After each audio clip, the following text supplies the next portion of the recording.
We're waiting to go live. We're hardly alive. Hello and welcome to the St. Maximus Society. Thank you so much for being with us here today. Thank you to our online audience. Please like, share, subscribe to the stream. It really does help us. The channel is growing. We had some shorts and some other pre-recorded stuff do actually really well over the past week. We hope that everyone is doing great this Lenten season. May you have strength during this long fast, and may God do his work in all of our hearts. Thank you to our live audience for being here. You really give us the energy to keep going, so thank you.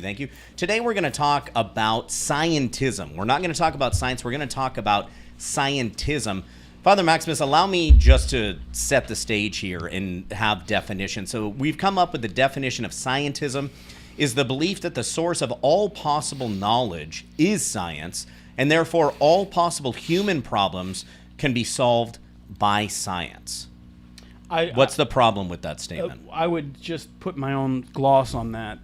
Science is not a problem. Right. And again, scientism means they think the entire world can be, everything in the universe can be understood primarily through a physical model of the universe.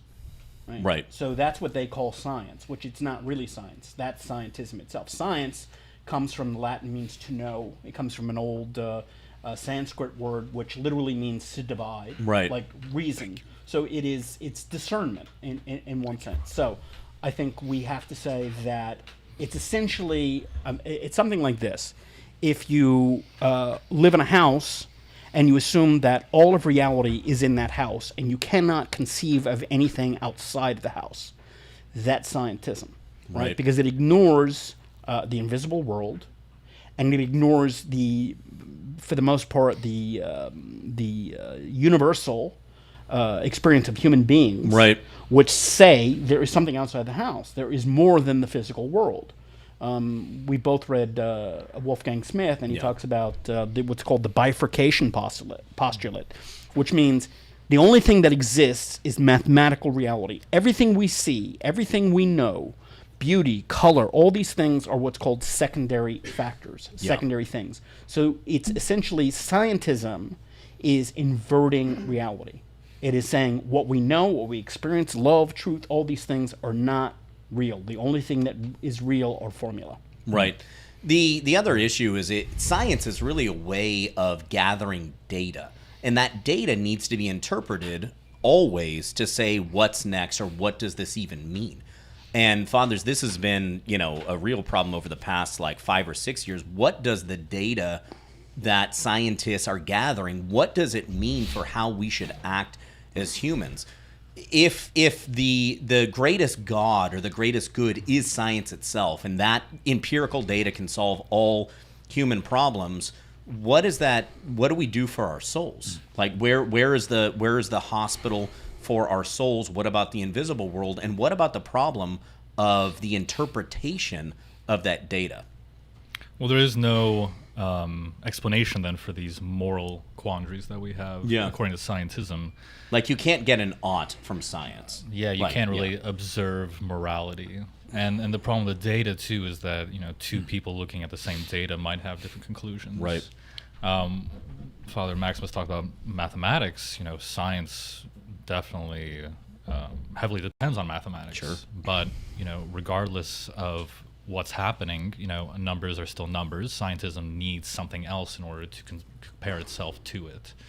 So if you have a belief that something is real, you have to be able to do some sort of interpretation. There has to be some sort of test. There has to be a collection of data. But if you are the only one making this data, then you can interpret it however way you want. And there are some things that are not observable. You can't you just can't see things like truth or love, good or bad. You can't be really tested. Father Nathan, the other, I want to piggyback off what Father Deacon is saying, is in the Western world today, it is highly intellectual to be of a scientistic mind, meaning that I always follow the science. I believe in the, for instance, theory of evolution. That's where we're going to go next with this. And to not agree with the theory of evolution as to man's purpose and why everything was created, and the fact that the Father's saying there is a structure to this house, and outside of the house, that's in fact what allowed the house to even be. There is a other explanation for being. But if you come at it from, a biblical standpoint or from the standpoint of the church, you're called unscientific. It seems to be that, like, your anti-science is a pejorative that's just thrown around any not just at, us church folk, but pretty much anyone who questions the narrative nowadays. Well, we're talking about scientism, and I think it would be hard put to come up with a list of isms that are positive in any way. Yeah. You name any ism and it's probably problematic. Catechism. Yeah, okay. Baptism? Sorry, everybody. Wait a second. Okay. Yeah. Wait a second. So there are a few. I knew there were more than I could come up with, but we could come up with far more, I think, that are problematic and that are indicative of subjectivity. Yes. And a blindness to objective reality. It's funny, Father, and tragically sad, but also kind of ironic that the isms that you just mentioned are very, very, one would consider to be scientific, right? So the theory of evolution then lends itself to, the modern theory of maybe the world's overpopulated, so maybe, as Father Deacon was hinting at, maybe it's actually good that people, die and go away, right? Again, we can't get an ought from the fact that is. When I was a kid, I loved statistics, and one that stuck with me was, at least when I was a kid, the statistic was, when you hear about overpopulation, bear in mind that the entire population of the world would fit in a box, a mile high by a mile wide by a mile long. Right. And that box would easily fit into the Grand Canyon. Yeah. It'd be a little tight. Yeah, I think it'd be a little. It'd be lack of very bathrooms. tight. they say reasonably though, you could fit the whole population of the world, assuming you had a city level density in Texas. That's what I've heard. Yeah. Without Alaska, much Texas, trouble. something like that. So it doesn't seem to be that land is the big limiting factor. It seems to be maybe in fact, ironically, a limitation of science itself, that we cannot maybe live in these places, or maybe we're not supposed to live in these places, and we're supposed to live in the city. Or is it that the city, because what I'm getting at is it seems to be from the cities that these type of beliefs have really taken root, right? So you're modern and you're scientific, you live in the city, you're living a city life, you come out to the country, we're raising chickens or raising cattle, we're, dumb church rednecks. Yeah, but materialism. I feel the necessity to point out the fact that pagan meant people who lived in the country. Right. That Christianity really spread initially. Granted, they were very different, but initially spread in the cities. Sure. It was, so now it seems like it's inverted because the country keeps the old ways, which now is religion. Then it was Zeus. But the big problem is not with science, as Father was saying. Right. We like science. Yes. Science is great. The problem is when science usurps a place that is not its own. Yeah. And scientists start to ascribe to science divine attributes that it never, Well put, the good scientists never gave it in the first place. I think we can say it's science falsely so called. It's not actual science. It's Exactly. because science is like the Latin equivalent of gnosis. Right. It's the Latin version of that knowledge. word. So they're claiming knowledge that they do not have. Right. And it's interesting because I think the real scientists, the serious scientists, the high level scientists, are very much aware of the limitations of their discipline. Yeah. It's when you get down to the popular speakers and the high school science teachers, they're the ones that teach that there is no possibility that any of this is wrong. Whereas you deal with major physicists and whatever, they understand that it's a model that they're using, essentially mathematical model they're using to describe the data. Yeah. But the data keeps changing. Well, that's what I was going to say. The data, science is a way of pulling out data, and data changes over time. So then we constantly see, I think it's almost every day, we used to joke it was every week, but I've literally seen new science now says that, all the fats and the proteins actually weren't that bad for you. It was actually the sugar, right? So we've recently seen the food pyramid actually just literally invert. To just take it and turn it upside down. Yeah, it's okay, so it was science to follow the food pyramid, but it wasn't really science. That was actually a form of scientism. That Well, was I propaganda. mean, we don't have to look back too far, 19th century, which was not that long ago, where things like, cocaine. Right. It's good for everybody. It's waking Smoking. everyone up. That's Right, good. yeah. Smoking, and then, of course, DDT. DDT, Yeah. all these thalidomide, which was, Yes, exactly. all these terrible things. And that's where science becomes arrogant. And it becomes scientism when it makes, and people make mistakes, but it makes an assumption that it knows something beyond its domain, Right. which is reason. And this is why we talk about it in almost every class.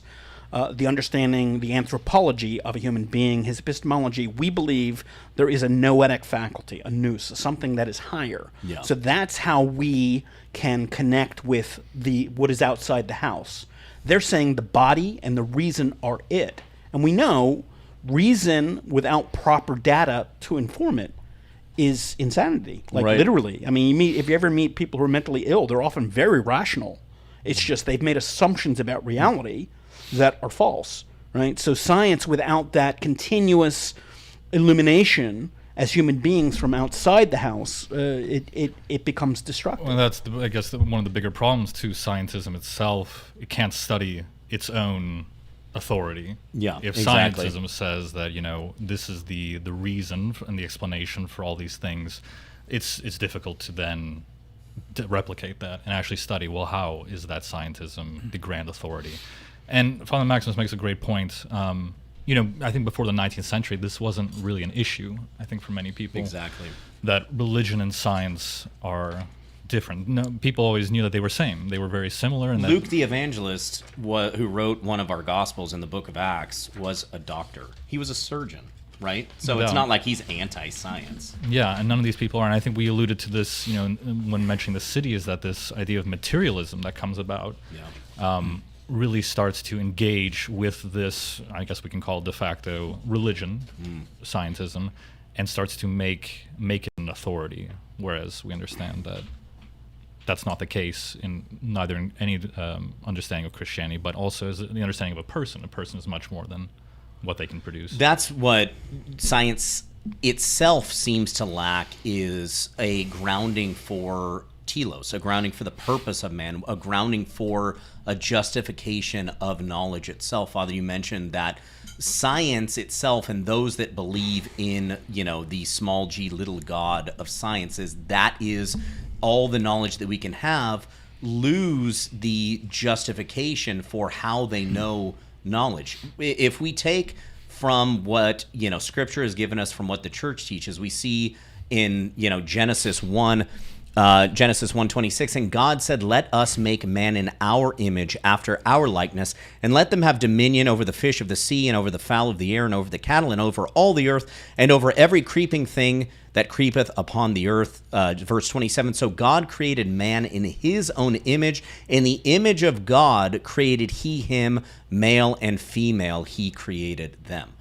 That's So- a really important passage, Right. and I think it directly connects to what we're talking about, because the Holy Fathers would say that image that is in man is the soul, the nous, Right. the ability to know reality objectively. Yeah. So we can see in the Western world, beginning with the schism and then a break away from the understanding of the Holy Fathers, the Greek Fathers, even the Greek pagan Fathers. Yes. You have what developed was excessive rationalism, Thomas Aquinas. And Yeah. people pointed out, we did a thing on the noose, and people pointed out that theoretically in the West they have something called the intellectus, which is in the chart would be equivalent to the noose, but they don't use it in the same way. They have no notion of it being purified for the purpose of attaining knowledge. Right. So you have this Thomistic rationalism, and then it inevitably must lead to the Enlightenment. Yeah. It must. If the only thing you can use is reason to determine the data, and then the Enlightenment inevitably must lead to atheism. And before and that, though, nihilism. Father, it must lead to evolution, and then it must lead to atheism. Because if there's no purpose of life, if there's no divine telos, if there's no God, and we're going to go through these scriptures, God is holding everything together, and we are made in His image, then there's actually as Father Deacon mentioned rightly, there's no ought, right? There's no morality that we should just go out and get. I should take from you. I want your wife. I'm going to take her. It might then make some right in the evolutionary atheistic world. Is that correct? I think Father was going to say something, but I think if you look at what the philosophers in the past 200 years have been trying to do, I mean, I'm thinking, I can't remember his name right now, but they're trying to create a system whereby you can have a autonomous morality, right, independent, Immanuel Kant, independent, and the New Atheist movement, essentially. That's what you're saying, which is the same things, like, because when you say, well, we're just going to be evil and immoral, people don't like that. They do it, but they don't like it. So you have to create within reason, within this rationalistic, scientistic system, a reason why we just don't go and kill and steal from each other, and it fails. It's just it's a continuous process of failure, because unless we are made in the image and likeness of God, we're just fancy animals. Right. Mm-hmm. And this is the other thing that Genesis is making clear, that we were made last in the order of things, and there is a divine purpose to it, and that we are given dominion over the earth. It also says in Genesis that God breathed life into us. Yes. Right? It the does inbreathing. not say, yeah, exactly. So the spirits hovered over the waters, and the beasts of the sea and every creeping thing were made, but something different actually happened with man, and then something even different happened with Eve. And I'm going to say this, and people might disagree with this. One of the problems we have in the modern world is the assumption that intelligence means noose. Right. You can have very intelligent chimps and whales and all these various other things. That doesn't mean they're noetic creatures, because they've created, if reason is the highest faculty, that means if something is smart, it must be equal to us. We're not the rulers of creation because we're smart. We are smart, but it's because we're created in the image and likeness of God. Yeah. I think that's a really important thing. That comes into one of, I think, the fears, legitimate fears, about things like artificial intelligence. Yes. Because it's like, wow, it's as smart as we are, right? So people who don't have a noetic understanding of things think it's like going to move in on their domain, but that's another class. Yeah, we'll get to that. And with the AI, the transhumanism agenda is basically built off of this, that 100%, the end goal is to divinate one's humanity through and put our knowledge. consciousness in a computer that then can't die, right? And, but this also, consciousness goes nowhere, and nothing happens, and there is no possibility of transformation of the human to its original state, which is divine, and so it can identify perhaps these things, but it can't explain the why or the what. And they know that. Yeah, they do. The real scientists know that. I would like to, Father Nathan, we can start with you. If you could read some of just the scripture, and then going down to the quote by St. John Chrysostom. This is the importance of the revelation of Holy Scripture, and of course Christ is the head of the church, the patristic understanding of that scripture, because I've heard it said, and I think it's true, and I didn't hear it by an Orthodox person, but if you're a Christian and you don't believe in Genesis 1, then the whole rest of it doesn't make any sense. Like, if you don't believe in the creation of the earth and man as made in the image of God, and there to be a wise creator, and everything is just chaos, this is actually not what it means to be a Christian. I would contend that even the most atheistic scientist believes there must be some reason and order in the universe. Right. And where would that reason and order come from? I mean, to even the effort to study creation, whatever you want to call it, or to believe that mathematics is correct, you have to jump a big chasm to get to the point. You have to understand the fundamental truth that 2 + 2 does equal 4, and there is objective which truth. Is not. I think that's what you're hinting at. We talked about, I think in previous classes, Kurt Gödel, great mathematician, one of the greatest mathematicians of the 20th century, maybe of all time, when he came to realize he could not prove that 1 + 1 = 2. That you can't prove the system from within itself. He said you need philosophy to understand what's going on. So you cannot comprehend the house from inside. You have to step outside the house. Right. Before we get started, Father Nathan, Nicholas sends us $199 super Oh, chat. wow. What is says, this? Have a great weekend and God bless. God bless. That's great. Nicholas. So, That's awesome. with your permission, I'd like to just begin the topic of today. Well, one of the topics is scientism. Right. And perhaps just to read the definition of that Yeah, for we can anyone do who that might be again. wondering. That the definition of scientism is the belief that the source of all possible knowledge is science, and that therefore all human problems can be solved by science. Right. That's sorry. It's a little tautological, right? Because I would say, yes, science can explain everything because science is knowledge. So that's fair. this is where it becomes a problem. True science, yes. Yeah, true science is true knowledge. So Yeah. true gnosis. So I agree with the concept, but it's sort of a little tautological. St. Paul even hits on that. We got one more super chat. Sorry to interrupt, Father Nathan. No. Jonathan sends in $20. Thank you so much, our friend. Genesis 1 is the resurrection story. It certainly is a typology. but Absolutely, yeah, that is absolutely, true. and that's Yeah. why that we've discussed this in other classes as well. That's why this effort to separate the Old Testament from the New Testament is absurd. Yeah, but I mean, the church has been dealing with this since the church, Right, Which and- is yeah. right. I mean, Saint Maximus says it's the same story. It's just Yeah. two chapters of the same story. Yeah. But yes, that's very true, Jonathan. All right, Father. Let's hear what Holy Scripture has to say about man and his purpose and his Creator. The first quote is from Psalm 103, verse 24. This is the psalm that we read at the opening psalm of Vespers. Yes. How magnified are thy works, O Lord! In wisdom hast thou made them all. The earth is filled with thy creation. And then 1 Timothy 6, 20-21. O Timothy, keep that which is committed to thy trust, avoiding profane and vain babblings, and oppositions of science, falsely so called, which some, professing, have erred concerning the faith. Grace be with thee. Amen. And St. John Chrysostom comments, not to believe what is contained in the divine scripture, but to introduce something else from one's own mind. This, I believe, subjects those who hazard such a thing to great danger. And that kind of, I think, obviously the saints can, a lot of them are clairvoyant. They can foresee what's going to happen for millennia down the road, just given the problems in their church. St. John Chrysostom is often addressing heretics that are in his audience when he's talking, and in his writings he makes it very, very clear. He's not so nice to them, but there are people introducing things into the scriptures that's just not there. We've been reading in the Skeet after Matins. We've been reading Saint Simeon, the New Theologian, Right. and it sounds like he's like online. It sounds like because all the things that the Protestants and various other people say, he's like dealing with it, which means these false notions are not new. Right. They have been since the beginning. So it's not just divine scripture that we follow. We also have the tradition of the church. We follow, the saints. God is wondrous in his saints. So, Father Deacon, if you would just read us off, I've put just a quick synopsis of different saints of the church that would affirm, of course, the Genesis story. But it's worth listening to just the list of names here and kind of what they've covered.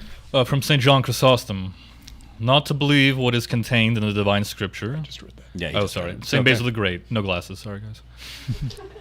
Let St. Basil the comments roll in. Great taught. scientists stole his glasses. It's not scientism. to know what's going on. That's It's straight all just scientism. a reading test to see if you can drive after this. Sorry about that. I flew here. The DMV person's waiting in the audience. I'm on everything but skates. St. Basil the Great taught that God created the world ex nihilo, from nothing, in 6 days, a view that stands in contrast to naturalistic evolutionary processes. Right. And that's from the Hexameron, which is also a really good read. Not that difficult. You can get through it very, very quickly. And his Hexameron, from St. Ambrose of Milan, defends this biblical account against secular criticism of his time, affirming that creation was a supernatural act and not a natural progression. Yep. St. John of Damascus also affirms the divine origin of creation, stating that the entire earth is a living icon of God's face, underscoring creation's sacred and intentional nature. St. Nectarius of Aegina and St. Nicholas of Velimirovich and St. Barsanuvius of Optina are among the modern saints whose writings reject evolution, particularly the idea that humans evolved from lower animals, and they emphasize that Adam and Eve were unique, literal first humans created directly by God. Father Seraphim Rose compiled extensive patristic evidence in his work Genesis, Creation and Early Man, Also a great read, yeah. arguing that the Orthodox Christian's teaching is incompatible with Darwinian evolution. Ironically, Darwin also said that his thoughts are also incompatible with. Yeah, because again, that's the problem, is that the paradigm itself falls apart under its own weight, which we'll kind of get to that. But yeah, exactly. And in Genesis, Creation, and Early Man, Father Seraphim Rose emphasized that death entered the world only after Adam's sin, making evolution, which requires death before sin, untenable from the Orthodox theological standpoint. That's a really important point. When I was doing research for this class, it says very clearly in Romans 8 that through sin, death entered the world, right? Through one man's sin, death entered the world. And through essentially he's making the parable, the new Adam, Christ Jesus, has removed that barrier from us, that barrier of eternal life. This, an evolutionary, scientistic perspective really would fly in the face of that then, yeah. From St. Luke of Simferopol in Crimea. He warned that evolution undermines the doctrine of creation and the fall, stating that only true knowledge of spiritual realities comes through the heart, not scientific speculation. Right.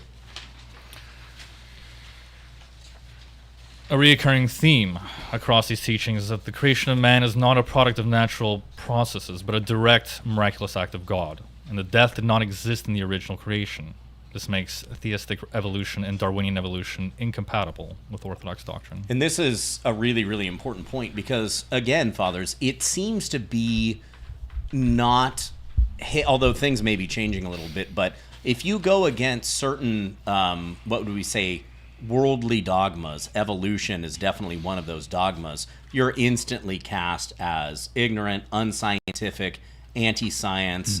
There's a lot of people that won't even debate somebody that they don't agree on the evolutionary. Certainly this is what is taught to our kids in schools, at the evolutionary, colleges. It's like, and it's everywhere, all over academia. I started reading a book by David Berlinski, studying this subject, and it was a little over my head. It was like he had a lot of formulas. But one of the things that I did get out of it is nobody can explain the processes of evolution. Right. Nobody can explain why things do what they do. Right. They just say they do, and they say it's evolution, but nobody has a real understanding. We can explain why planets move, we can explain a lot of things, but the mechanical processes of evolution, for the most part, do not have a satisfactory explanation. Right. Now, and of course, people who are into this kind of thing will give us a gotcha moment. Can you prove the existence of God? Just look around you. The fact that you've created a system that says the proof that we add to the subject is not valid, yet you can't even explain how you're doing this or why. Right. It just is. It's a very scientific or scientistic evolution is an extremely poor religion. Well, the answer to that is we would say that yes, we can do it because of divine revelation, because of Christ and his delivering, God's delivering of his word through his prophets, and the very fact that the church exists. Right. And not only does it exist, it is led by God himself, and we have wonder-working saints. So but now that's you can't, our explanation is not satisfactory to the scientistic point of view. Right. It's come into my intellectual universe, which excludes the possibility of you being correct, and then prove it within that intellectual universe. Yeah. Well, it's impossible. Right. And I advise people when they're sort of invited into that, just don't even participate. Right. Because you just look like a fool. Because, of course, we can't prove our God, which exists outside the house, by the rules inside the house. Right. We can't prove it rationally. And there's been a lot of theologians who want to prove the existence of God philosophically. It's noetic.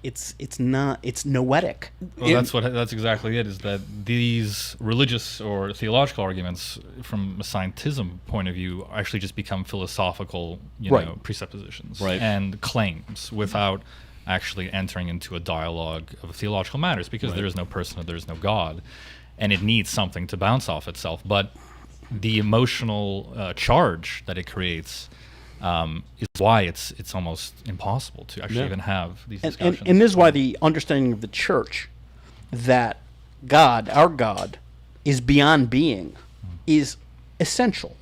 It's paramount, even critical, because the understanding is our God is beyond even gnosis. Right. Our God is beyond reason. He's beyond, as the St. Dionysius would say and the other fathers, he's beyond intellection.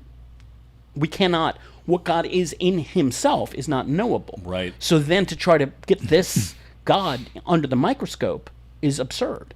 Exactly. You're trying to use creation to what? You know what I mean? That's the whole issue, is the existence of a God beyond being allows for being itself. Right. That being said, we can't put God under a microscope, but belief in God is consistent, and it all adds up.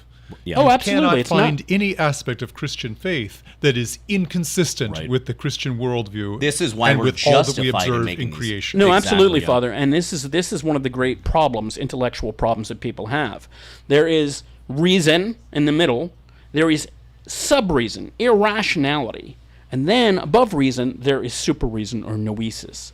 What they assume is anything that does not fall within the level of reason must necessarily be irrational. Whereas we're saying the source of the rational universe is that which is super rational. Right. But on the rational plane, everything makes perfect sense, assuming you have the proper assumptions about reality, the a priori assumptions about reality. But fathers, don't you still, under that worldview that you're talking about, have to justify the existence of miracles? You have to justify Just- the existence of the Big Bang. That's not a miracle? No, it's a singularity that just happened. Okay, I well- saw some scientist who said, "Well, what is the probability of it?" And he said, "Well, it's very improbable." But he said Like, okay. it only had to happen once. Yeah, exactly. The fact that it happened. So you're taking the fact that, like, how did it happen? Let's just leave how. There was a comedian and back in why the- it happened, right? There was a comedian back in the 70s, and he had a routine. He said, how to have $1 million and never pay taxes. Yeah, He says, great. first, get $1 million. Second, so that's the whole thing. Is first you have to assume this Right. this improbable thing happened, and they have to say, well, it's probable because it did happen. But then how is that explaining anything? Right. That's like saying a zebra has stripes because it has stripes. Yeah. So Well, there's nothing True. wrong. There's nothing wrong with the theory of a Big Bang, but it doesn't explain anything. Something still has to set it off. Who Right. created the material to go bang? Either you end up. What you end up is either you end up coming to a belief in God, or you end up deifying creation, Well, and then you end up. This is what we see in Romans 1. Right. Yeah. one of the old notions of science is called Occam's razor. Yeah. Right? The most simple explanation is the the right likeliest, yeah. explanation. So they create the notion of the Big Bang, and they're like, where did that come from? Instead of saying, well, there's a creator, since there's a creation, which Occam's razor would say, they say, there's multiple universes. Well, how inefficient is that? Right. So theoretically, now they've sort of moved away from it. For every quantum interaction, there must be a universe. a good question. That's a lot of universes. A good question for the atheist is, why are you so desperate for there not to be a God, when, as you say, that is the most logical and simplest explanation? We have a super chat, I think, that sort of addresses that. Someone says, would you consider Darwinism, rationalism, materialism, and other such things as having malicious intent by Yeah. those who perpetuate them? Or are they more sly demonic machinations meant to lead potential sheep astray? What do you...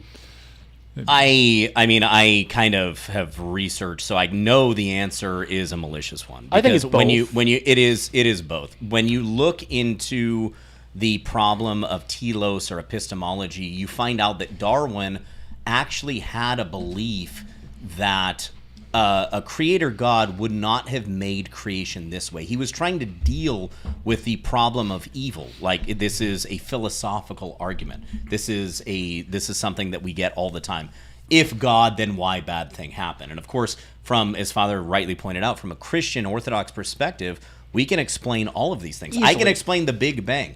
A God beyond being manifested his uncreated energies at one point, right? And then all of creation happened. That kind of sounds like the Big Bang. This is not a problem from our paradigm, but it becomes a problem from that paradigm if you don't really, like as you're hinting at, believe the stories of creation, because why then do earthquake happen and people die? Right. Or why do people get old? So Darwin is taking this naturalistic perspective is, well, God, a real creator God would not have made it this way. In other words, pride, hubris, we could have done better. So because there's so much chaos in nature, there must have been chaos that formed nature. And this is, I know it sounds ridiculous, but these are actually, when you're reading it, and this is a really good book. Cornelius Hunter, Darwin's God. So Darwin's God essentially became a God that would not have created creation this way, which is funny because he didn't. God says the ground is cursed for thy sake. In other words, we messed it up. But this is, and his cousin Malthus, who was an active depopulationist, they believed in all of these things that we're talking about. So it's important to understand what the roots of the philosophies that you embody, where they're actually coming from. Yes. And I think Father's question so is it's malicious. Why people believe in this atheistic evolution and not God. Because it's taught in schools. Well, they believe it because it's obviously, if you want to live an immoral life, it's much more convenient to not have worry about God, second guessing what you're doing. And I think, why do people reject today, people reject a theistic understanding because they want to live, let's be honest, they want to do like immoral sexual things. Yeah, not just that. But primarily, let's be honest, Fleshly primarily things, it's that. They want to be able to do that and then not feel guilty about it. And the way to do that is just, we're just animals. We're just mammals like everyone else. So of course we're going to do this. But that's a big one, but it's not the only one. For others, it's ambition. It's power hunger. And people want to get published kinds for of new discoveries of missing links. People went to jail for such things. When you actually look at like what they're claiming is the fossil record, and a lot of that is in this book. I highly recommend it. You get into like fathers. A lot of these scientists wanted to be famous. And some of them went to jail because they made fake artifacts and uncovered fake things and that then were cited each other's work, creating an empirical loop of garbage. That happens today with peer-reviewed articles too.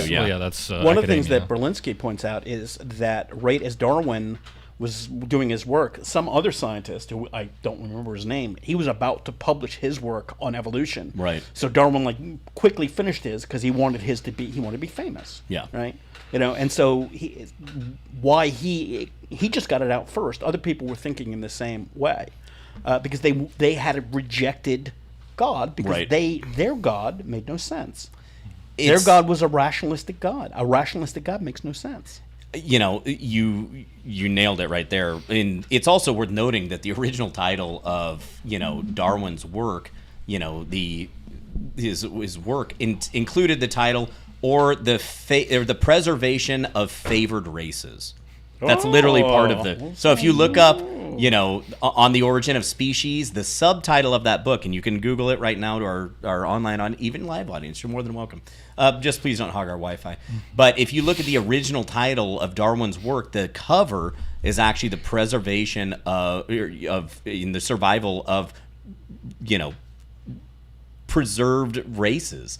So, or like the ones that he likes, in other words. So these are how things survive, and if we want things to survive, they've got nature's got to nurture it, and that's the only reason why things. There was a certain political movement in the 30s and 40s in Germany that was very enthusiastic about Darwinian understanding of evolution of species. I'm not going to say the name of it, but you can look it up on Wikipedia. This guy's pretty famous, but it was Darwinistic. It was precisely that, mixed with some sort of weird occultism as well. But that's a big part of it. Sean's Googling. I want to see it really. Who is this? It's his paintings suck. Yeah. They were not that. The origin of species by means of natural selection, or the preservation of favored races in the struggle for life. Somebody asked me, is it favored races or favored raisins? Races. Yeah, sorry. I think that last part, the struggle for life, you see that essence of materialism start coming out, that, it's all made for a select few, that we must enjoy it, that this is all about pleasure, that there is no objective morality. That's the true development is really the ability to just have. Right. Yeah.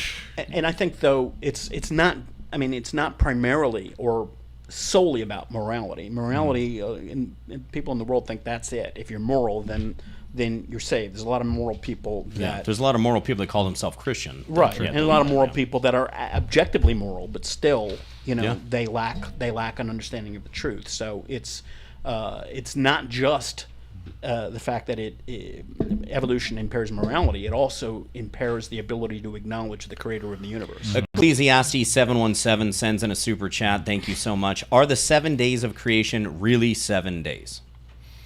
St. Basil said yes. Yes. Right? Different fathers say different things. Yeah. I think the text, when you look at the days, sometimes it says ages. Yeah. These I think in Greek it's ione, right? So it can be an undescripted amount of time. I would say, yes, some of the fathers say 7 literal 24-hour periods, some don't.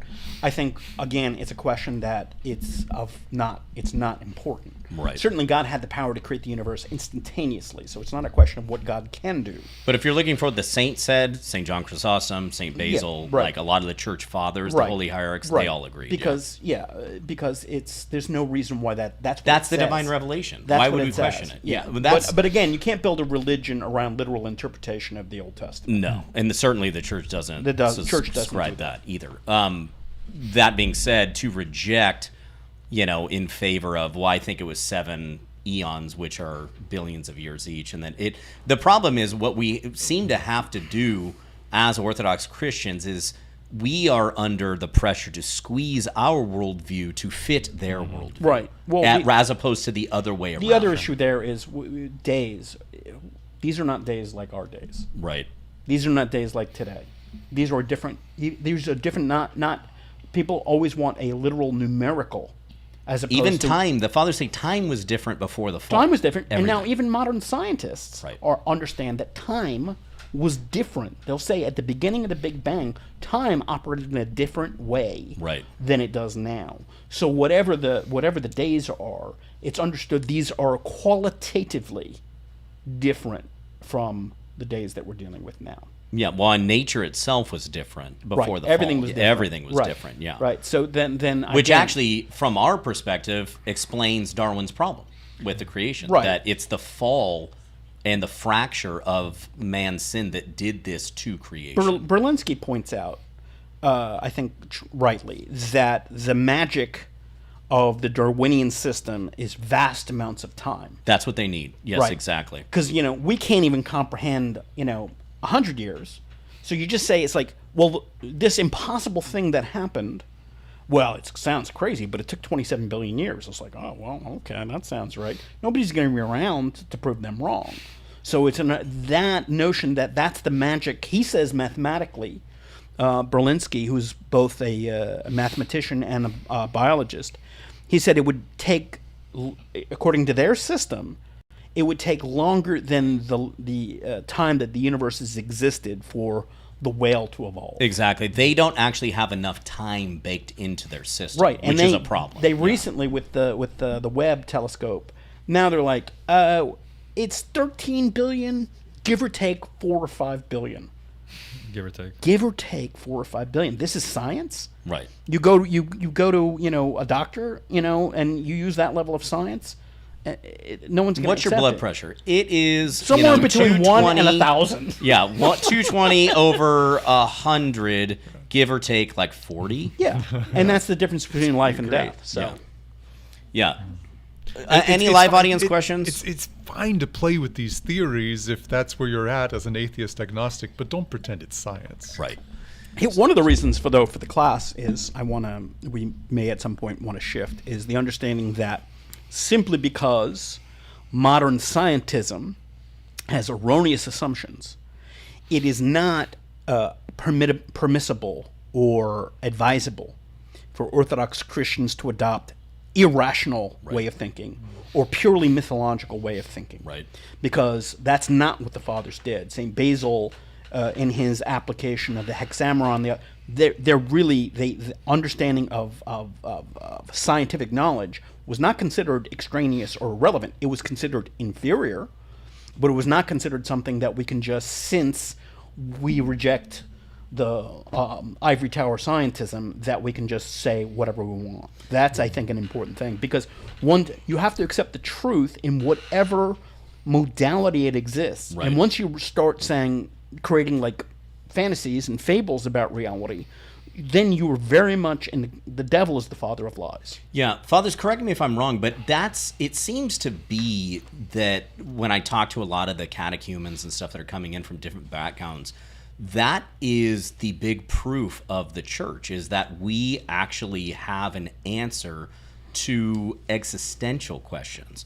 Not an answer on like how can I live longer on this earth, stuff like that, but how can my soul be healed? Or why does person do bad thing? Or, and that's the thing is through divine revelation, we actually have an answer and therefore a justification to these existential questions.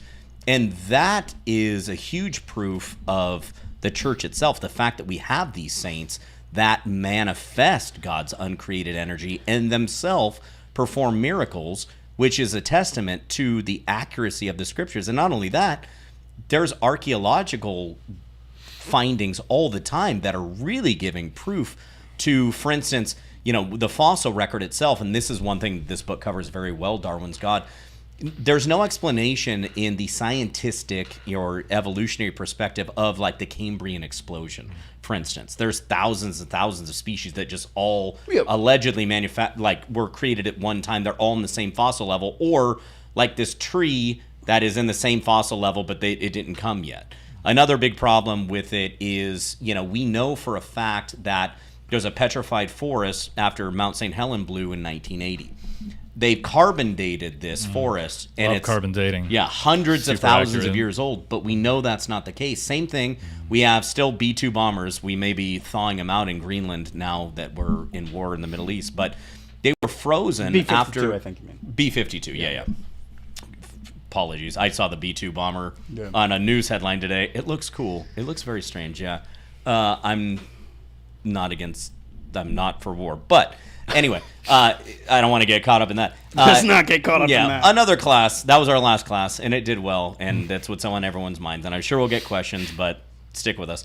But the rain came, and it actually froze those plains in an ice layer. And they just randomly tested the date of the ice, and it came back, again, hundreds of thousands of years old. We know it's decades old. So not only is there a problem with the interpretation of the data and what it means, there's a problem with the gathering of the data itself. Because they're not honest. Many of them are not honest. The first thing that they will exclude is the possibility of God.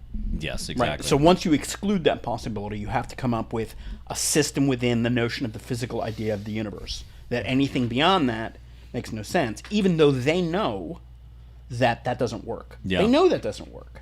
They know, but again, scientism has become this religion such that you have to pretend like everything occurs within a physical mathematical reality, which it exactly. Father Deacon, if you could actually read Romans, I know it's small, maybe you can't. No. And then Father Nathan, if you want to just aloud below the quotations from Romans 1, there are some actual questions that people from a scientistic and an evolutionary perspective, they actually have to answer. It's not up to us to answer these questions. We have answers. It's really that perspective that needs to find a justification for what they believe. So please. From Romans 1:20-25. For the invisible things of him from the creation of the world are clearly seen, being understood by the things that are made, even his eternal power and Godhead, so that they are without excuse. What were the sins of the Gentiles?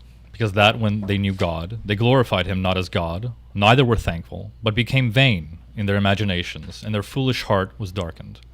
Professing themselves to be wise, they became fools, and changed the glory of the uncorruptible God into an image made like to corruptible man, and to birds and four-footed beasts and creeping things. Wherefore God also gave them up to uncleanliness through the lusts of their own hearts, to dishonor their own bodies between themselves, who changed the truth of God into a lie, and worshipped and severed the creature more than the Creator, who is blessed forever. Amen. Amen. So I think St. Paul literally just encapsulated the last 50 minutes of what we've been talking about in Romans. Because right there. this is something that even though they had to deal with as well. Yeah. Right? This is Nothing not new. a new notion of what the scientists, what the professionals say about reality and what we say about reality. And I think where we fail is when we set our understanding in opposition on the same plane as theirs. We don't dismiss science. We're all looking for truth. We're all looking for truth. Yeah. We just understand that physical, reality is inferior. And even St. Gregory Palamas, he says in the first chapter of the Triads, he talks about the value of secular knowledge. Yeah. And he doesn't say it's valueless. He says it's inferior. But he uses a beautiful, maybe we should read it. He uses a beautiful symbol of killing the snake and then breaking the head of the snake, like a pharmacist does. Right. So this is like the various scientistic knowledge. You kill the snake of profane wisdom, and then using the process, you get what is valuable from it. Yeah. And I think, unfortunately, today there is just too much. Instead of doing that and making the work of doing that, there's just too much of supplying, fables. Yeah. Untrue things that are based on no fact, and then we wind up looking foolish because there's a lot of people out there who are not religious or anti-religious. They're right there in the middle. Sure. That's and the most reason people. the reason why they accept the profane world is it makes sense on the surface, and the religious people, the Christians, need to do the work of explaining these things, not just in waving of their hands and saying, well, it's wrong because they're bad. Okay, well that's true, but I think people who are qualified need to say no.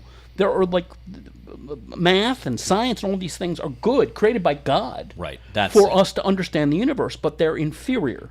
One of the things we talk about maybe in every class is the understanding that the Holy Fathers talk about this concept, which is translated as the contemplation of the interior essence of created things, or theoria. St. Maximus and other Holy Fathers, particularly in the Philokalia, say understanding the creatures of God through an illumined noose is part of our spiritual ascent. Yeah.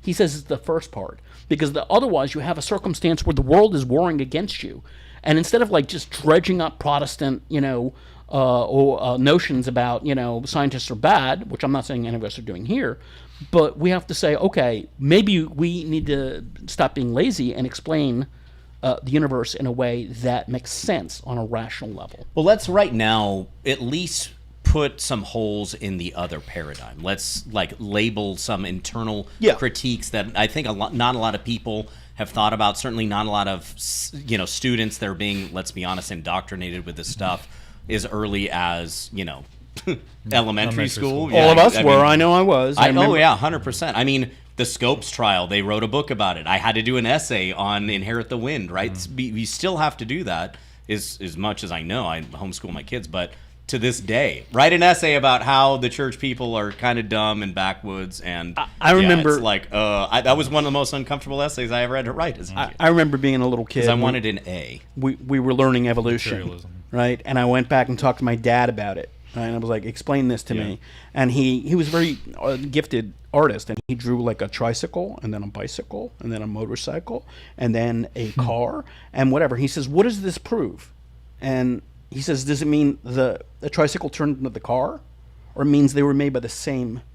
Exactly. Oh, that's good. Yeah. And I'm like, same engineer, same architect. I didn't need any further, Great illustration. Yeah, I mean, I thought that's really powerful. It only the relationship between creatures only proves that it has a common creator. Yeah, and it verifies what the Scripture is saying, especially Psalm 103. The Psalm 103, for those that haven't read it, as Father mentioned before the Vespers service, it's literally a litany of God's entire creation. Right, there go this dragon swimming therein in the sea, and the birds shall make their, lodge in the heavens. The house of the heron is chief among them, and it goes on and on and on. All these things you wouldn't even think about, but the psalmist is sitting there. Obviously, God working through his, at that time, clarified nous, and he's able to see and understand God, as St. Maximus would say, through the logi. Exactly. Yeah. Right. This is our understanding of the universe, is the fact that we have the logos, which is Christ himself, the second person of the Trinity, and that everything that has ever been or ever will be has within it a little logos, right? And that logos is connected to God. So the relationship of that's all telos, things, that's our purpose, yeah. All things are related through the Creator. And it makes sense, because even science, forgive me, Father, I know, but even science will say that we live in an energetic universe. Good. We 100% agree with you. And we have an explanation for that. It's the uncreated energies of God that is literally holding together the entire universe, as it says in Colossians. I just want to say to our audience this has nothing to do with it. Every single time we do these podcasts, Sean and I have a conversation. We feel we don't have enough material. Right. And then when we get here, it's like, how do we squeeze? We're literally jamming to 5 pounds of sausage into 1 pound. How do I read these entire 3 books live on air in under 90 minutes? Yeah. But you mentioned science. I said that for you, Hill. That we live in an energetic universe, and the problem is ultimately ultimately science and the scientists will come to the recognition of a higher power, right? A supernatural power involved in the universe. And if it's not to God, if God is not the conclusion that they arrive at, then it is the opposite. It is Satan and his minions. And that's exactly it. Yeah, you really nailed it. At risk of mentioning my favorite Lewis again. Yeah, but C.S. Lewis illustrates this extremely well in his science fiction trilogy, his UFO trilogy, That Hideous Strength. Yeah. So agreed. Yeah. Let's go poke some holes if you fathers want to take turns. I think is Father Deacon's. Where's your page? You lost it. You lost your glasses and you lost your page. I gave it to He can't see. Oh, okay. All right. He pretends to read. He lost his glasses. He's like, maybe if I don't. I've have it in been front of making- me. Here's your copy. That's okay. So we're being asked, I think, to poke some holes. Yeah, exactly. So these are evolution. some of the problems with the worldly paradigm that maybe people really haven't thought about. So one of those problems is that the science, the theory of evolution, which is not actually a theory, it is a hypothesis. Right. It's called the theory of evolution. You should test it. But to be a theory, you have to be able to test it, Right. and you can't. And replicate. So it is only a hypothesis, and not a good one at that. The problem with that hypothesis is that it assumes that the process of induction and assumption that the observable past will always be into the future. Right. Evolution happened in the past, allegedly. So that means we can't replicate it in a laboratory. And so in order to study it and draw conclusions from it, we have to assume that what is being observed in the past would always continue that way, following the same patterns. Exactly. And I put the example of black swans in there. For a long time, most people thought there was only white swans. And then an explorer went down to Australia and said, oh, there's black swans. So that's literally the data now. Again, your past observable data now has changed. The same thing with sharks. They assumed that sharks only gave birth to one baby at a time. And then just a few years ago, some fishermen hauled a shark up on deck, and it promptly gave birth to multiple young. There you go. So yeah. And anyone who wants to jump in, yeah. Or add your own, please. These are just what I came up with. The problem with conclusions. All science requires data, and all data requires interpretation. Conclusions have changed over time regarding many subjects. This suggests that science itself is not static, is subject to change, and therefore science cannot be an explanation for knowledge. Changing conclusions will change how the data gathered by science is used. For example, medications, exercise, sun exposure. Yeah, vitamins. how many have we seen like, oh, if you took this medication between this date and this date, even though we swear it really, like at the time it didn't have a lot of science or like science consequences, but now according to science, it's like really, really bad for you, and you should stop taking it immediately. Or we say, you have to take this because X, Y, and Z will happen, even though we really don't know what it is that we've given you or what is the problem. But we have a solution. Right. Yeah. If you get, I'll be cryptic.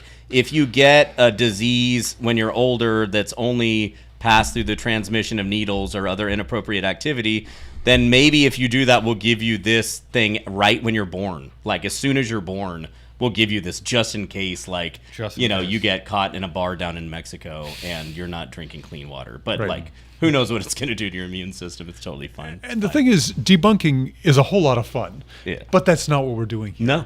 We're not debunking the science. What we are doing is we're pointing out, we're trying to topple the idol. Right. To make science not the idol that it's being held up as this make is science divine. Scientific again. Yes.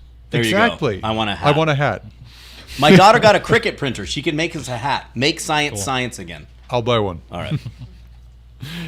Okay, so we have a problem with epistemology, as we mentored. It fails to address metaphysical arguments like being itself. How does math explain the fact that we're here?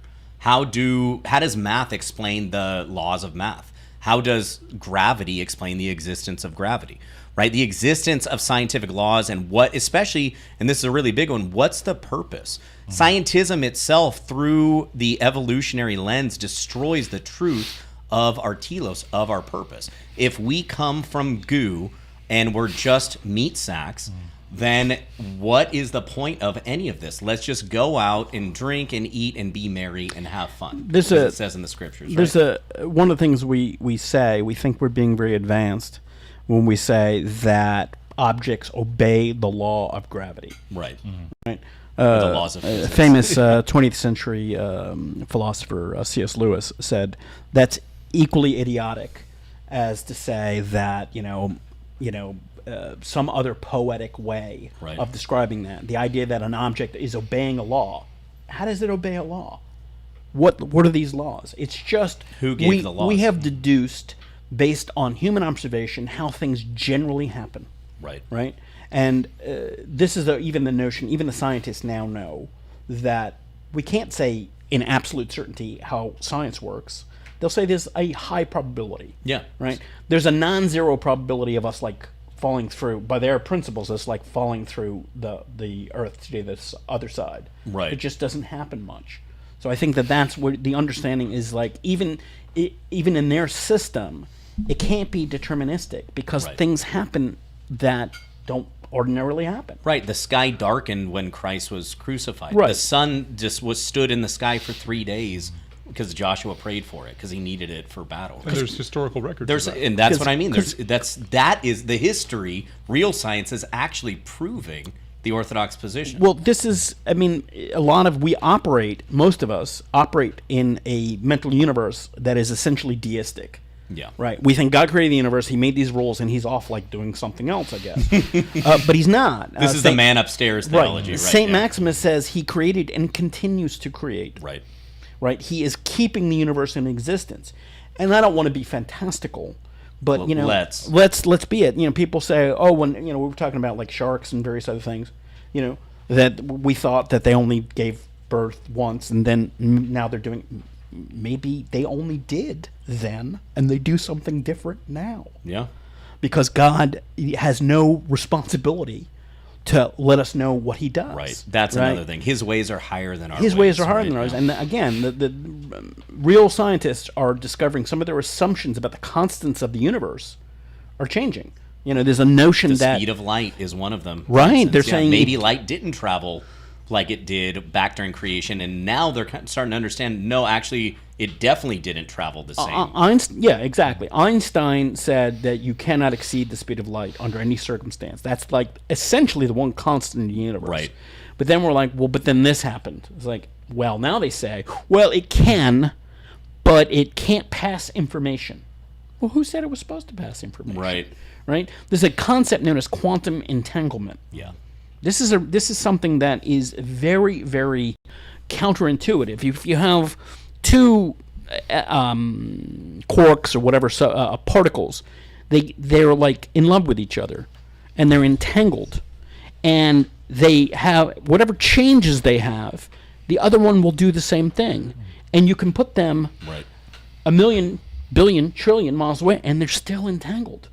And nobody knows how that happens. Or why dark matter exists, what it does, dark energy, what it does. They cannot figure out how it exceeds their ability. If you move them, beyond the speed of light on either side, they still are some way entangled. Right. And you still have to create a supplemental theory to explain why then that doesn't work. And so it's just a list of... It's angels. Well, and then there's the instances of a mother feeling a child's pain thousands of miles away, and being acutely aware that their child is suffering. Yep. That's not possible, not No. scientifically, So but it happens. Because that's an understanding that the physical universe and the rules of the physical universe are applicable to their domain, but they're not universally applicable. Right. So it's like you're playing chess. Chess is a game and it has rules, but it doesn't say how the world universe operates. Right. There's things outside of chess. There's things outside of math. There's things outside of the observable physical universe. Well, the minute we accept a spiritual reality, then it starts to make sense.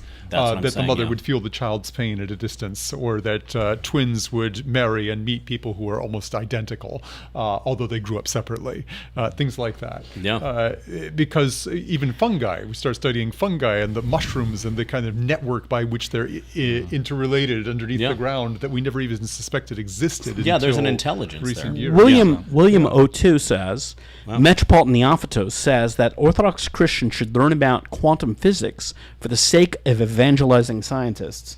I agree 100%. No, that's a The really deeper good you point, dive yeah. into quantum physics, the more you're going to say, I believe in God. That's this Wolfgang Smith book. Yeah. I mean, he has a couple of chapters just exactly about he has a what you're book talking just about. on quantum and talks about quantum entanglement. I haven't read that one yet. So the understanding that observing the physical universe and science is somehow problematic for Orthodox Christians, no, it's just their ideology that's problematic. Many of their findings, if you just look at the data, are if we examine them with our own understanding, are tremendous, because God created the universe and everything in it.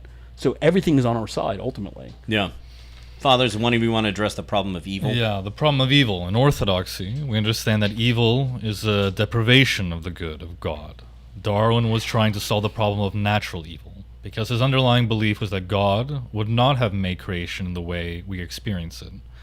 If he is the highest good, the view does not reconcile with the doctrines of creation and the fall. Right, but our doctrines of creation and the fall actually do reconcile the problem of evil. And if you ask most people if they're on the fence about, are you religious, do you believe in God, most people, and even Orthodox Christians, have a problem with what they call evil, whether it's natural evil, why does God allow earthquake, or why, whatever Doesn't allow it him, he is. causes them. Right. I mean, well, that's It's not like the universe is operating and he's sitting there, oh, what happened? right. No, Exactly. the functions of the natural universe are the providence of God. Right, exactly. So, but it's But there's also different worth types noting of that providence. There's permissive there's active providence, and then there's permissive providence. So Yeah, but Yeah. it's all God. He's responsible. right, You know, and we have to trust in His providence. We as creatures are trying to get him out of his responsibility for his actions. He's a big boy. He's an adult. He's doing what he doesn't have to explain why he does what he does. He doesn't operate. This is going to get some people mad. He doesn't operate on human morality. Right, yeah. Right? That's Because common. That's common. People he transcends think of that. So if you kill the Amalekites, Father, that's probably wrong. But if God slays the Amalekites, it's because providentially he knows what he's doing and why he's doing it. what if God tells me to kill the Amalekites? Well, then That's what He did to Samuel. That's what he did to Samuel. Yeah. So Yeah. I think. We're still dealing with the Old Testament. So we're still talking about the problem still of under evil. our schoolmaster. I think the notion one. I think we probably talked about this, or I talk about it every day. I'm sort of losing track, but evil is a failure to conform to your logos. right, your purpose. This is ultimately it. So the idea is, how does God allow evil? He allows evil because he allows free will. You cannot have free will without the possibility of people rejecting God.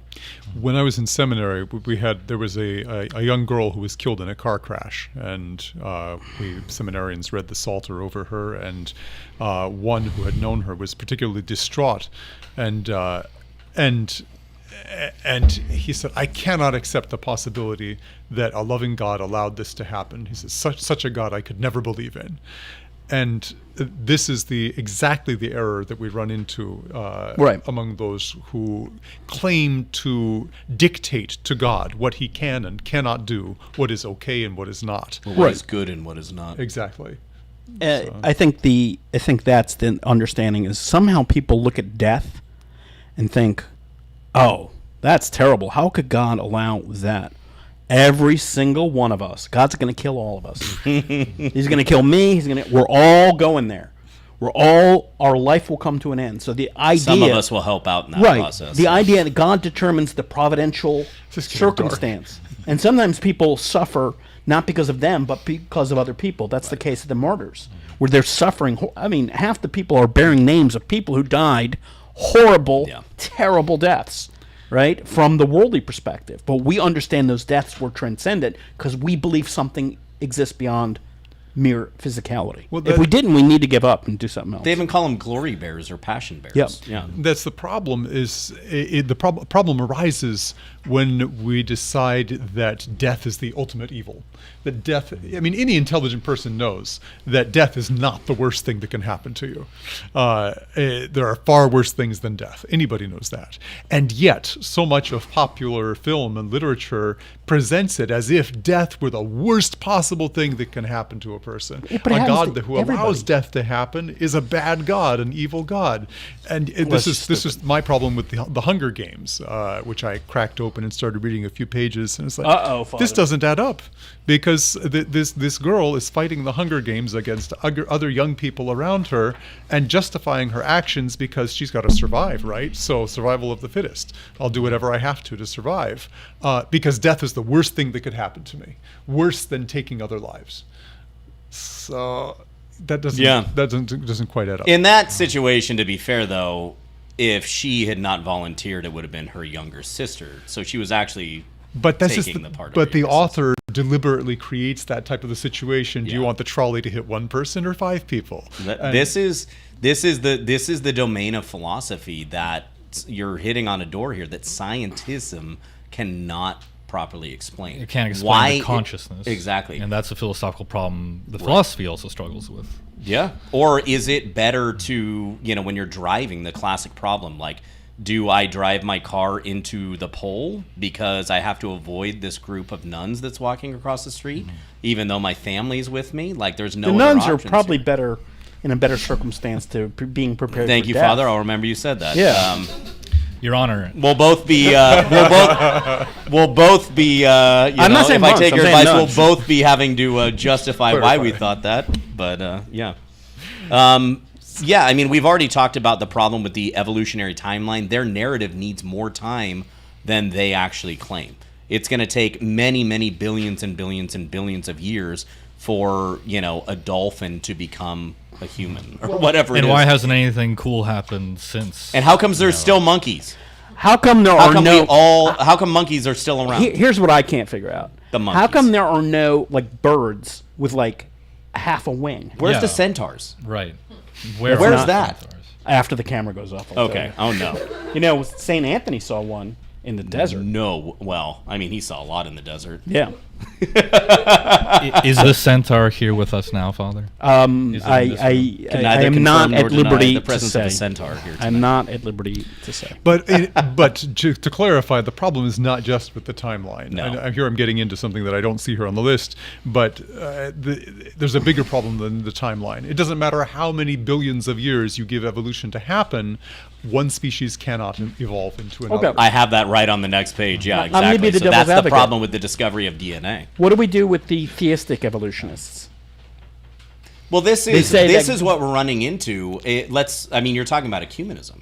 That Right. Yeah. So go ahead. I know Yeah, you want what to talk do about we it. do with those people who say that, of course, they understand God is the creator of the universe, and that man is distinct and separate. He had the inbreathing that we see in Genesis, but that God has used this evolutionary process to Right. create all the other animals. What do we say to that? So how do you justify God's divine revelation to us then? Well, first you have to demonstrate to me that evolution is in any way scientific. Then we can talk about evolution. I think both of those are true, but I think the Father's is like, there's no proof for it. Right. There's zero proof for it, except somebody said, look at this and this. They look the same. And then this third thing. I think my dad's explanation I think this to me... bone belonged to this thing that looked like this. And then Did you find the whole skeleton? No, but computer models have rendered what it probably looks What like. motivated? Why were... maybe it was fame, but there were famous individuals in the 20th century who made fake things Yes, exactly. to prove this theory that... Why would they make such an effort to prove a theory that had no proof? Because they wanted to be famous. They wanted to be famous. Forgive me, I didn't mean to interrupt. No, no, but no, I it's talked to him. It's more than that, because if we go to the museums and see the models demonstrating evolution and how it happened, you will see in these museums debunked instances of debunked fossils where it's already been proven to be a fake, that it was falsified, and yet they don't take them out of the museums. So regardless of the intentions of the initial discoverer, the museums and the people financing them clearly have a vested interest in keeping them up, even though they've been debunked. They That's do really- that, they that's do really that the with question. fake art as well, because Yeah. it's Yeah, like exactly. because it's like, what are we going to admit this thing is fake? Nobody will tell you that lovely picture of the Neanderthal with the monkeyish face and hairy knuckles that guy. was developed from a tooth. Yeah. A tooth. No, that was or actually a half portrait of skull. me that they used without my permission, and No I will be comment. suing. So. Somebody Anyway. here on the Unbelievable. interweb says, not to make it dark, but what's worse than death? Ah. They spelled "but" with two T's. Eternal so. death, second death. Yeah, it's Scripture damnation. says second That's- death. Yeah. That's why we say the death of sinners is evil, Yeah. and that's really ultimately the only thing that's like purely evil. Cold. And we can get more specific than that. I mean, a loss of love, betraying love. Other all kinds of things that you I'm sure could- those you could- experiencing torture would rather have death. Well, that's pretty dark and very true. Yeah. But beyond the physical and higher than the physical is the spiritual. I mean, the knowledge of having betrayed somebody you loved. Yeah. I mean, Judas couldn't handle it. Well, exactly. That was yeah. worse than death. You have emotional betrayal. You have physical betrayal. Some people just would rather die than living out what they're living. How many times do we read in the case of the martyrs? If you just like end this and cry out to Baal, or like you light incense to the Caesar, we'll kill you, and then you don't have to deal with this anymore. Yeah. And they're like, and then the angels will come and strengthen them, as we often Right, hear, right. and God will allow them. And I mean, there's countless of saints that were tortured one day, and the guards go there the next day. They're in their jail cell. Nothing happened to them, and then just for the glory of God. Because after these people finally died, Saint Pantaleon comes to mind.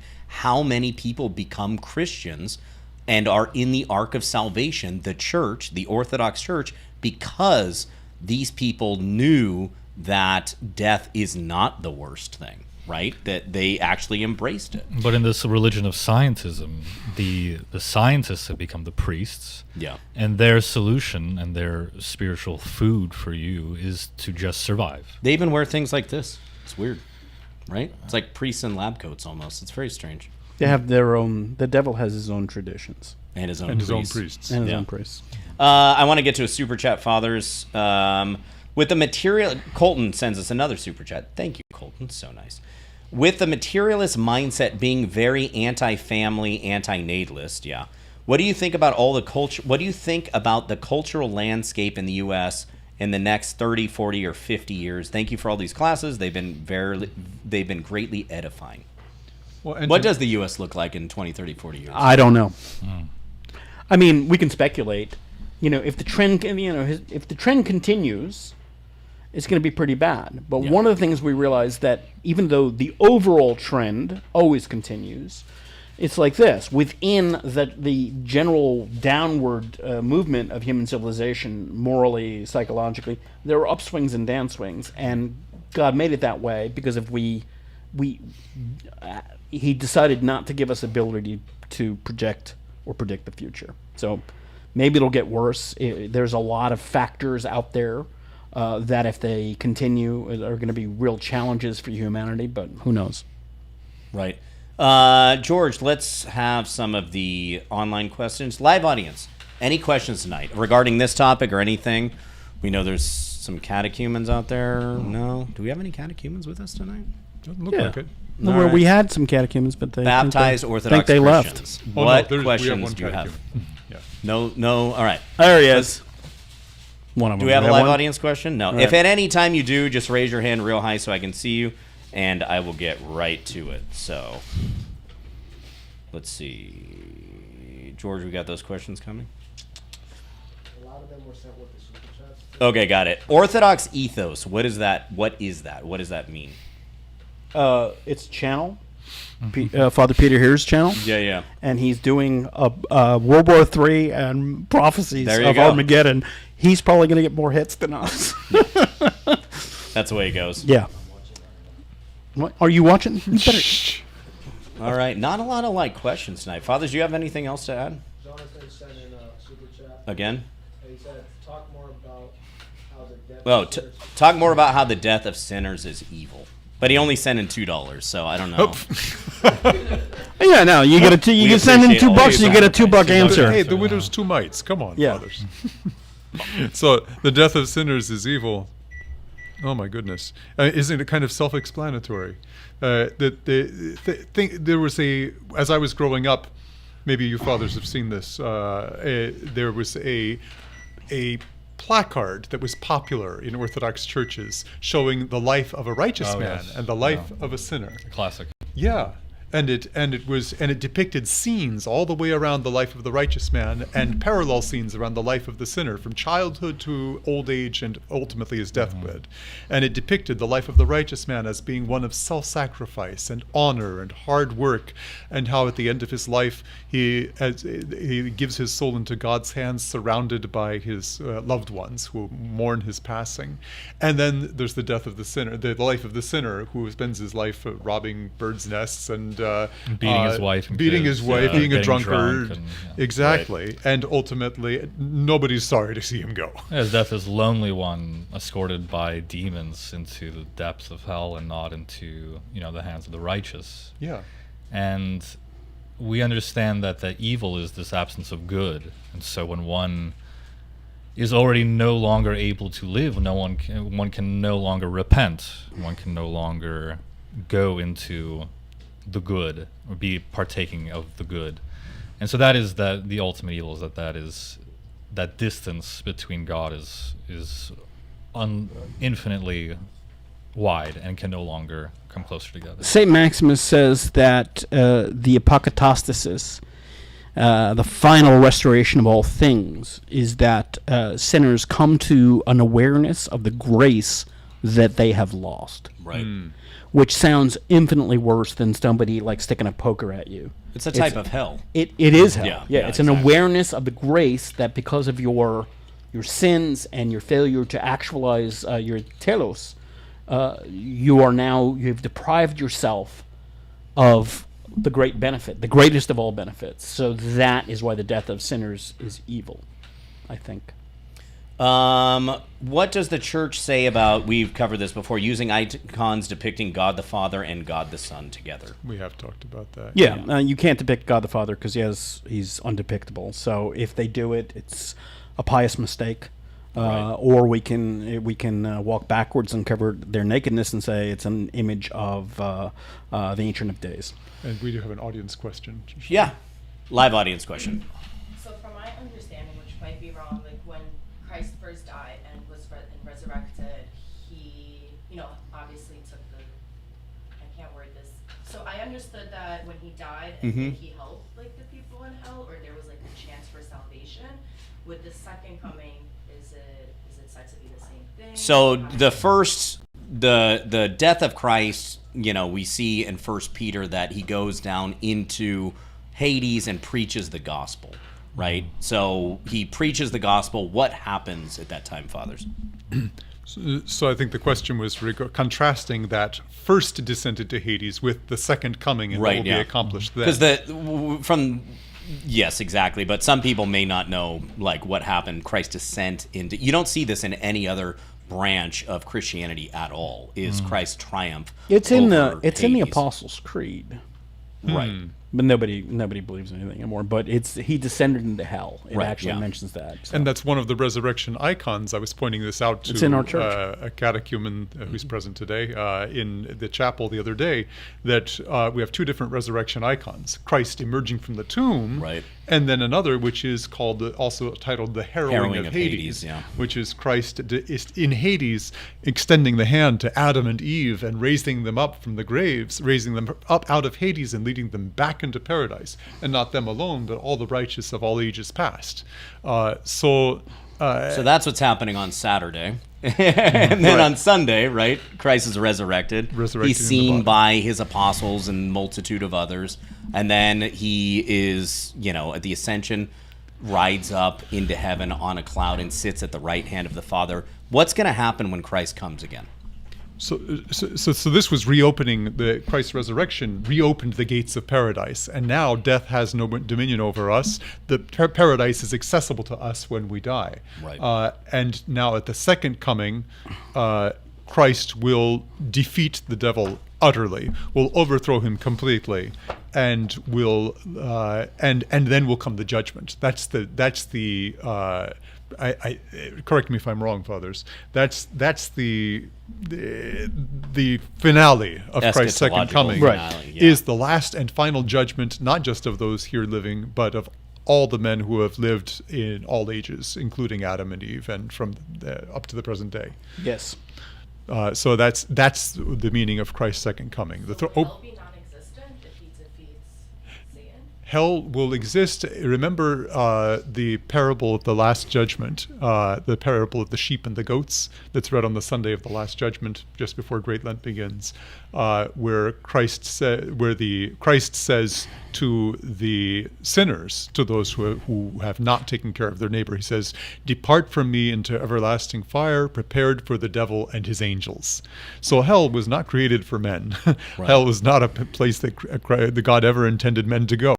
But it is a place for Satan and his angels, and It'll be cast into everlasting fire. exactly. Yeah. So it does exist and will exist, and those who choose it here and now, well, they'll go there too. Is it almost like a dimension? Is that like a good way for Some have people to put it that understand way. it? Yeah. Some have put and it then that that way. entire dimension of Hades, the resting place, will eventually get cast into And the lake of fire. At risk I of don't know. Descending into pop culture references Right. again, as I'm so prone to do, and children's film, as I'm equally prone to do. But Father. some of you, I know, you can stop me now if you wish. No. But many of you have seen The Incredibles and The Incredibles 2. And in The Incredibles 2, the youngest child finds himself with superpowers and able to disappear into another dimension.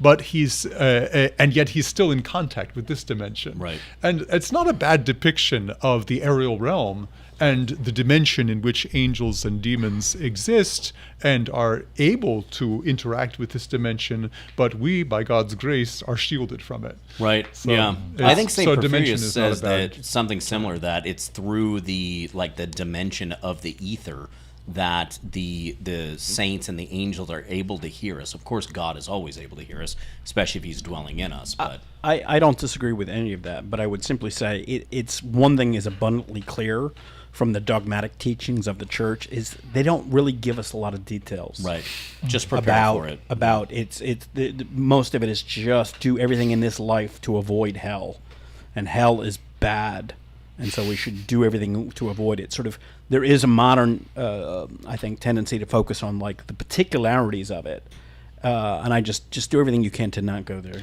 because it's worse. It's worse than you can comprehend. Literally. The best thing about the concept of dimensions, as Sean mentioned, is to my mind, is that it's very helpful in conversing with somebody who may not be well versed in theology, and who starts to raise questions. How is this even possible? How could that happen?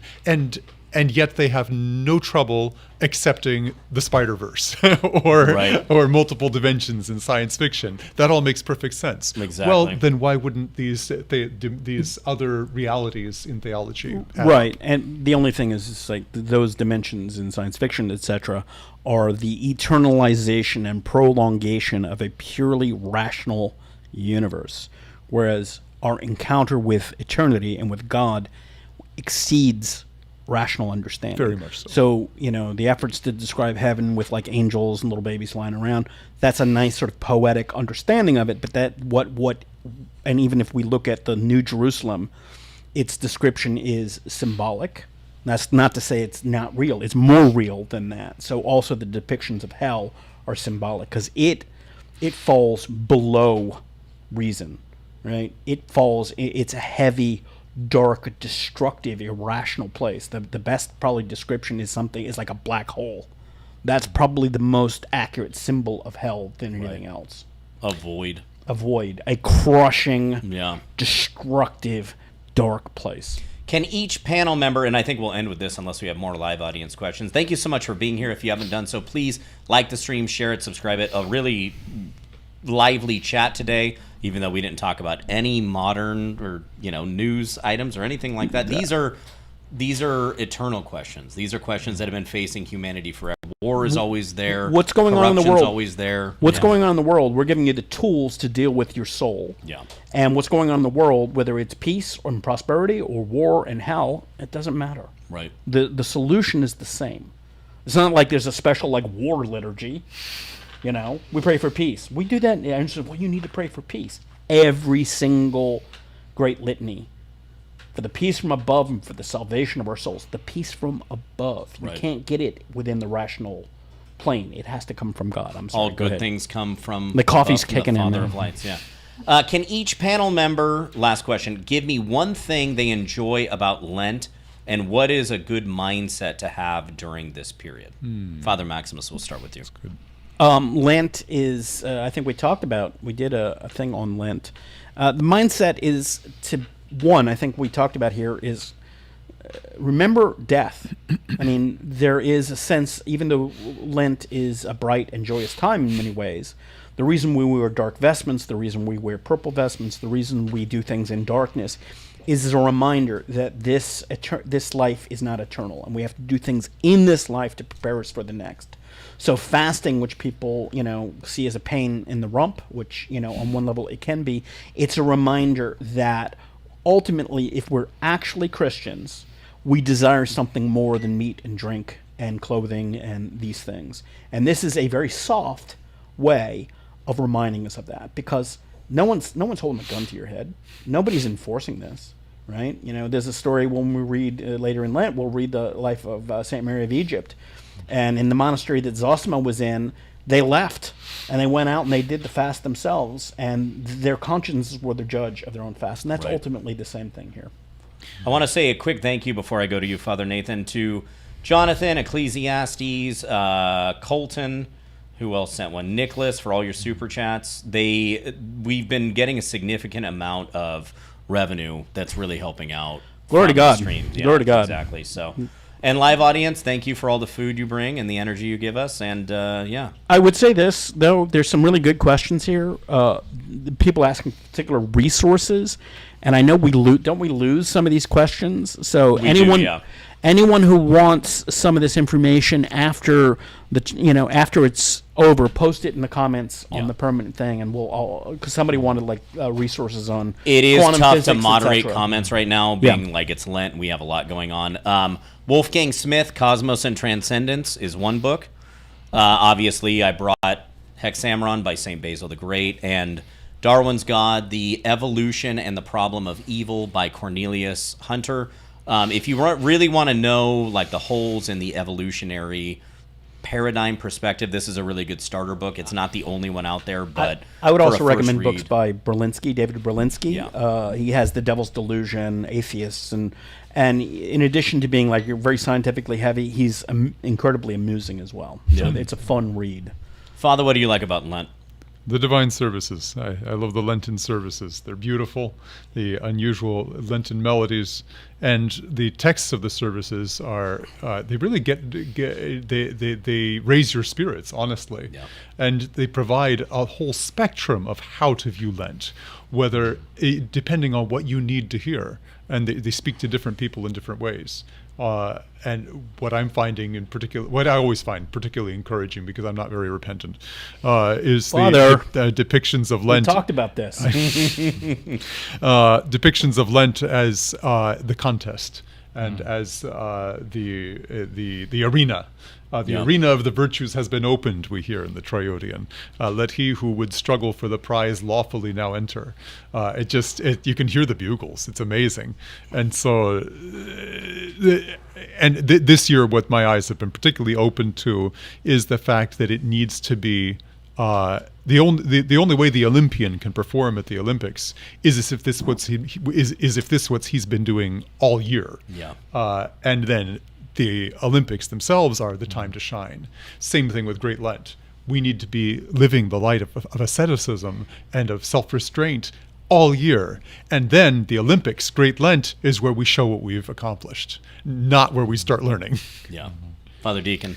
Like Father Nathan, I think, the text, the services, the music, they all attribute to this state that you can be in during Lent, this rhythm that you're placed into, to look introspectively and to look within and actually have the time to do some of those inner workings on oneself. And I think it's achieved, at least for me, I'm able to kind of get in that mindset with the services, with the music, with the text, and with the feasts. They're all preparing us for this culmination in Pascha, and what a joy it is to kind of struggle through that whole time in a community together, and then reaching this final point also together. I agree with you, Fathers. I would add that for me, without Lent, without Pascha, without the resurrection, there's no point to any of this. It's really what gives us hope as people, and that's it. Nothing else matters. I just want to say, somebody here called the Pi Legathon something is asking if there's a resource on miracles. The book Miracles by C.S. Lewis is a pretty good book on talking about the rational sort of explanation of miracles. I think it pretty much accords with Orthodox understanding of things. We also did a couple of episodes of Miracles of the Saints. We had a two-parter. So if he's just interested in, the miracles No, he's themselves, interested. He says he has a hard time believing them. So he wants to know sort of the feel. I would also probably watch those episodes because we have documented historic realities of these things happening, and that is really like, it comes down to it, Fathers. If you're living life inside the church, you understand these things as this is miracles are reality. If you're outside of the church, you're gonna have a hard time wrapping your head around that, and I think that's really what it comes down to. You gotta be in the church. Even if you're not, a lot of the critics of the church, they still understood and acknowledged the truth of the church's teaching. Yeah, they just don't want to be in it. They don't want to accept it. But some things are de facto true. Somebody asked about the symbolism of the number 40. Since we're in the last moments, I can't do that. But if they put it in the permanent thing, I'll do something about the symbolism of 40. Yeah.